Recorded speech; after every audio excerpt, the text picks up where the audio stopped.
There's a company that charges you every single month that you don't use their product. You haven't used it in maybe 6 months. You know it's there. You've seen the charge. You've told yourself at least 3 times, I need to cancel that. And yet, it's still running. Right now, today. And here's the part nobody talks about. It's not laziness. It's not forgetfulness. There is a specific psychological mechanism that keeps you paying for things you no longer want. And the people who designed these products built that mechanism on purpose. Today we're going to take it apart. Hey, I'm Garrett. A while back, I audited my own subscriptions, just out of curiosity. What I found genuinely unsettled me, not because I was spending a crazy amount, but because of why I hadn't canceled things I clearly didn't need. It wasn't carelessness. Every time I looked at one of those charges, I had a reason not to cancel, a perfectly logical sounding reason. And when I started digging into the behavioral economics behind it, I realized these reasons aren't mine. They were put there. This video is about how that works and what it quietly costs you over a lifetime. Most people think the subscription trap is a money problem. I just need to be more careful with my spending. But that's the wrong diagnosis. Here's a question. If canceling a $12 subscription takes 90 seconds on your phone, why haven't you done it? You have the time. You have the awareness. You know it's there. So why does the subscription survive? Because canceling isn't a financial decision. It's an emotional one. And the companies charging you understand the emotional side of this equation far better than you do. Let me show you what I mean. Marcus is 29, works a decent job. Not extravagant with money, but not disciplined either. Just normal. A few years ago, Marcus signed up for a fitness app. It was January, new year, new habits. The app was $14.99 a month. He used it for 3 weeks. Life got busy. The app quietly moved to the second page of his phone. But Marcus never canceled. And here's what's interesting. Every few months, when Marcus noticed the charge on his bank statement, he'd feel something. Not quite guilt, not quite frustration. Something closer to hope. I should get back into that. The subscription had stopped being a fitness tool. It had become a symbol of the person Marcus intended to be. And canceling it felt like giving up on that person. You've probably heard of sunk cost fallacy, the idea that we keep investing in things because of what we've already spent, even when it no longer makes sense. People think that's why they don't cancel subscriptions, but that's only part of it. The deeper trap is something researchers call identity-based justification. When you sign up for something, a language app, a gym membership, a meditation platform, you're not just buying a product, you're voting for a version of yourself. The person who learns Spanish, the person who meditates, the person who works out. Canceling the subscription feels like voting against that person. So the subscription doesn't just survive on inertia, it survives on aspiration. And companies know this, which is why the best subscription marketing doesn't sell you features. It sells you an identity. Here's something that should make you uncomfortable. The moment you stop using a subscription is often when it becomes most valuable to the company. Active users cost money, server space, support, bandwidth. Inactive users who keep paying, pure profit.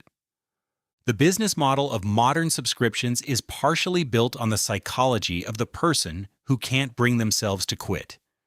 Now let's talk about the deliberate architecture, because it's not enough to understand your psychology.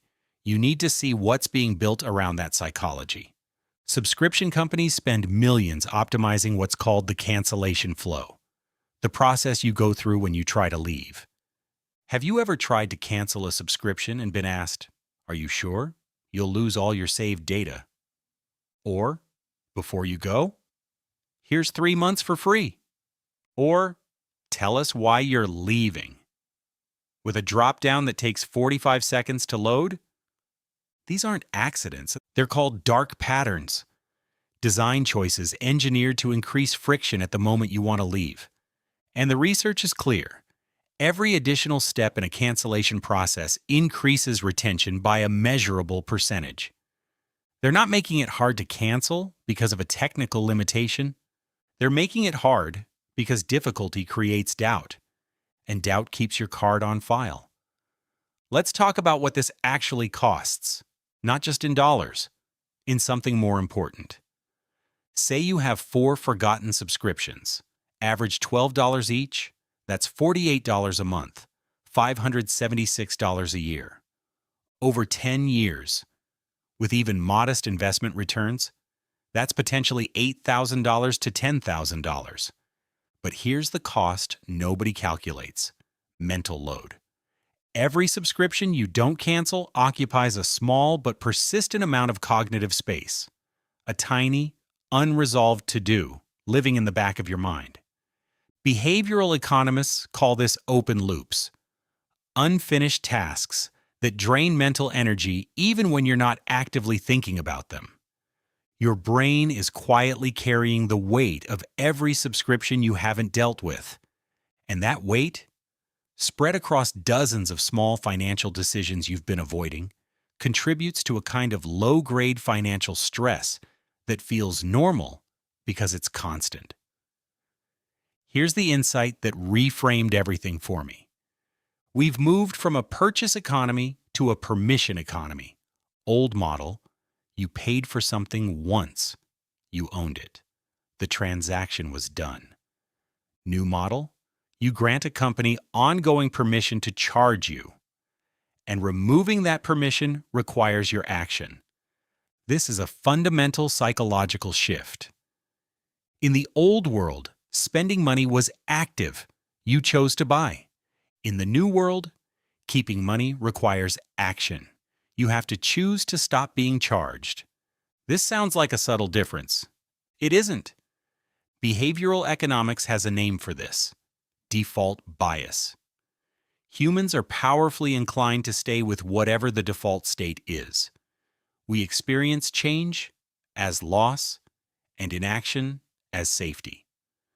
Subscription companies have turned inaction into a revenue stream. Your psychological tendency to avoid change is literally their business model. Let that sit for a second. There's a concept in behavioral economics called the pain of paying. When you hand over physical cash, you feel it. The brain registers the loss. Digital payments, and especially automated recurring payments, are specifically designed to minimize that pain. You don't feel the charge. You don't see money leave. You just exist, and they just take. The less it feels like spending, the less likely you are to stop it. Let's go back to Marcus.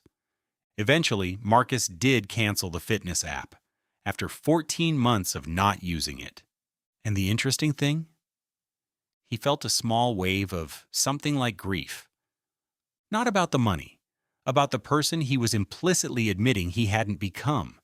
This is the part of the subscription trap that nobody warns you about. Canceling isn't just a financial act. For a lot of people, it's an act of self-confrontation. I'm not the person who does this. And that confrontation, that small, quiet moment of honesty, is genuinely uncomfortable, so we avoid it. We pay $12 to avoid having that honest conversation with ourselves, and I think that's worth naming. Because once you can see it, once you recognize that you're not really paying for the app, you're paying to not deal with the gap between who you are and who you want to be, the charge loses some of its psychological power. Most advice here is predictably bad. Just audit your subscriptions once a month. You've heard that. It doesn't work long-term because it treats this as a discipline problem. It's not a discipline problem. Here's what actually changes behavior. Pick one day a year, maybe your birthday, maybe January 1st, and review every recurring charge. Frame it as an annual financial reset, not a guilt audit. The reframe matters. Use the "would I pay for this today?" test, not "am I using this?" That question triggers identity defense. Ask instead, if this didn't exist and I saw it for sale today, would I pay for it? If the answer is no, you have your answer. Treat the cancellation friction as information. If a company makes it genuinely difficult to cancel, that tells you something about how they view you, not as a customer, as a revenue unit. Let that reframe your loyalty. Automate the awareness. There are apps that track recurring charges and notify you when a new one appears. Notification at origin is more effective than periodic auditing because it catches subscriptions before the psychological attachment forms. The goal isn't to never subscribe to anything. The goal is to make sure every subscription is an active choice, not an unexamined default. We talk a lot about financial habits in terms of discipline and willpower. But I think the subscription trap reveals something more honest about how money actually works in our lives. Most financial leakage isn't recklessness. It's avoidance. It's the small daily decisions we don't make, not because we can't, but because making them would require us to look at something we're not ready to look at. The $12 fitness app isn't really about fitness. It's about hope, about identity, about the version of yourself you're still holding on to. And I'm not saying cancel it because you're weak for keeping it. I'm saying look at it clearly. Decide with intention. Because the most expensive thing in anyone's financial life isn't a bad investment or a luxury purchase. It's the 1,000 small decisions made on autopilot, while the companies on the other side of those decisions are very, very awake.